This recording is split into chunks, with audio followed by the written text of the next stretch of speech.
10 categories, 2 phones, 1 victor. Without further ado, let the facts speak. What is up, guys? As you can see, it's a very special day for us. It's actually snowing, and we haven't had snow in a very long time in Berlin. So me and my dear friend Mihi decided to go out and do the photos and videos in this weather. We're doing the comparison between the Samsung Galaxy S21 Ultra and the Google Pixel 6 Pro. I'm leaving it up to you guys again, so definitely tell me what you think. Good to know that we're starting off on an equal footing to be able to ease ourselves into the water with this comparison. Both mics are obviously good enough, but I do notice a drawback as soon as they switch back and forth between each other. Galaxy is slightly muffled while the Pixel is really clear. However, the reason isn't because one is better than the other. Unless one mic has serious issues in performance and quality, I don't think there's any valid ground to say one is better than the other. To be honest, the standard camera is no different. These pictures are pretty much identical to one another, and you'd have to have microscopic eyes to get stuck on the details. There are some interesting traits though, and I think it's important to get to know them so we can have a better understanding of what we're going to see later on in the video. Compared to the Pixel, the Galaxy makes dark colors even darker. Now, in some situations, this is a good thing. There's so much snow around that the details might get a little bit lost in all of the commotion. Samsung found a solution in upping the sharpening, and fine-tuning the brightness to make the trees and branches more visible is really neat.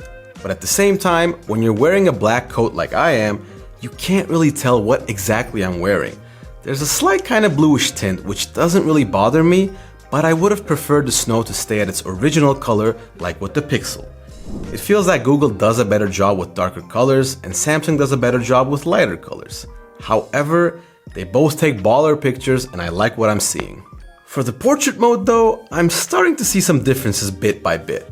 The Galaxy's photos are just blurry and I have no idea why. I mean, I get that the Pixel has that sharpening factor and all that, so it's more appealing and catchy, but still, I definitely expected a lot more from the Galaxy. The one thing that sticks out though is the bokeh being slightly more accurate on Samsung's side with regard to small details around my body, but this isn't enough to balance out the difference between the quality of the pictures. I appreciate the Galaxy trying to make me look even better looking than the already handsome guy that I am, but the selfies are way too warm for my taste. It's almost like there's a filter, and that just takes away the natural vibe of the photo. The Pixel looks to be one step ahead in this section, and I'm pretty sure you'll reach that same conclusion as well. The one issue that I had with the Pixel though was that you can't really see what the photo looks like before you take it. The blur is applied during post-processing, so it is kind of annoying to not be able to see what the picture will look like. Google does make up for it though by producing extremely high quality photos. Speaking of these photos, can you name me one other YouTube channel that can give you these kinds of sights? I mean, look at this swan. We're so close that we could have even tried out the macro feature. Okay, maybe not that close. But do subscribe to the channel if you're enjoying the sights as much as we are.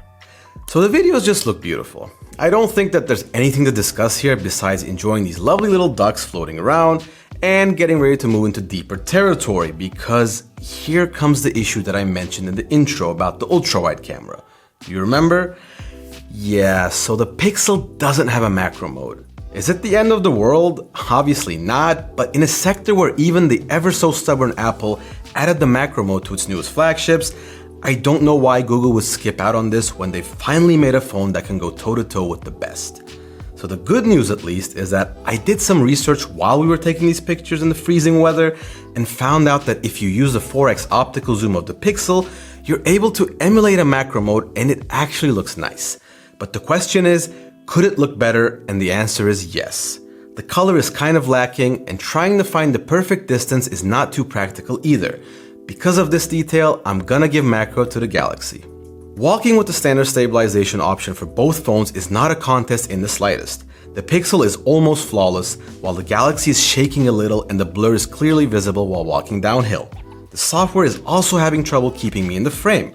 I mean, I am in the frame, but everything else is moving around so much that it kind of defeats the purpose. Now, you might be thinking, why not use the Super Stable?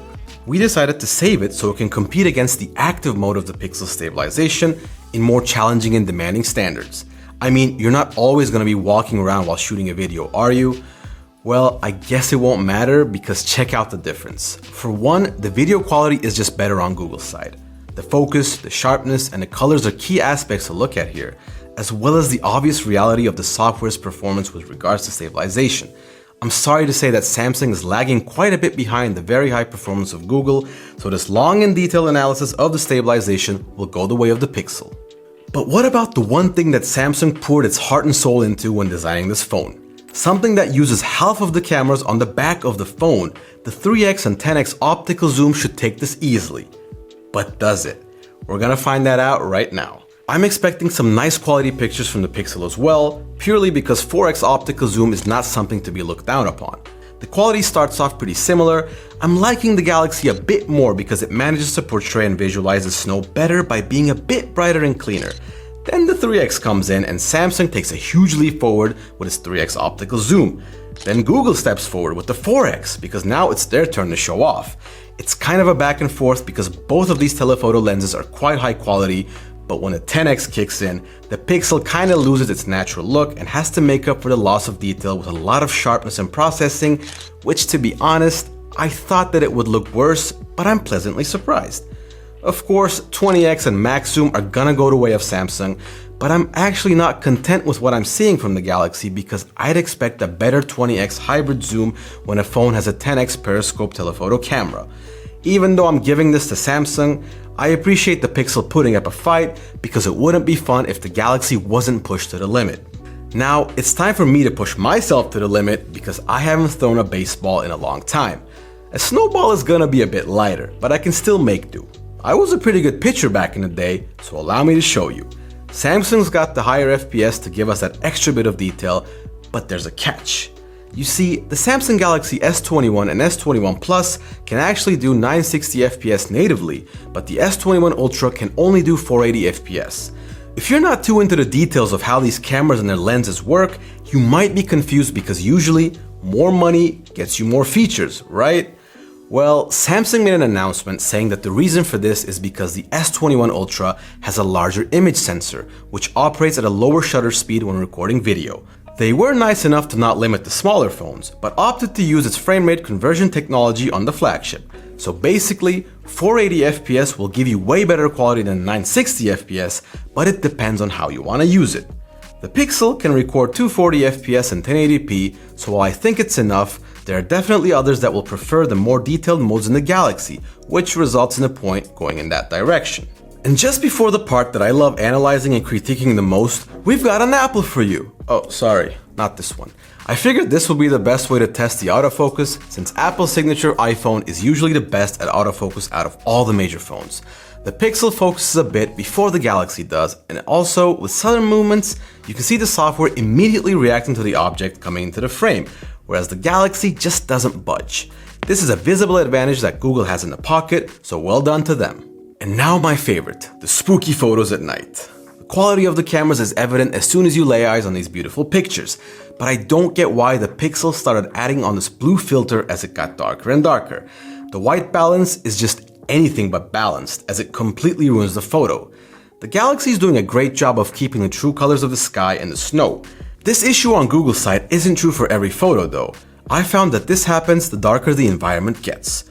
So if there's some lighting in the frame, for example some street lights or buildings, then it's not too bad.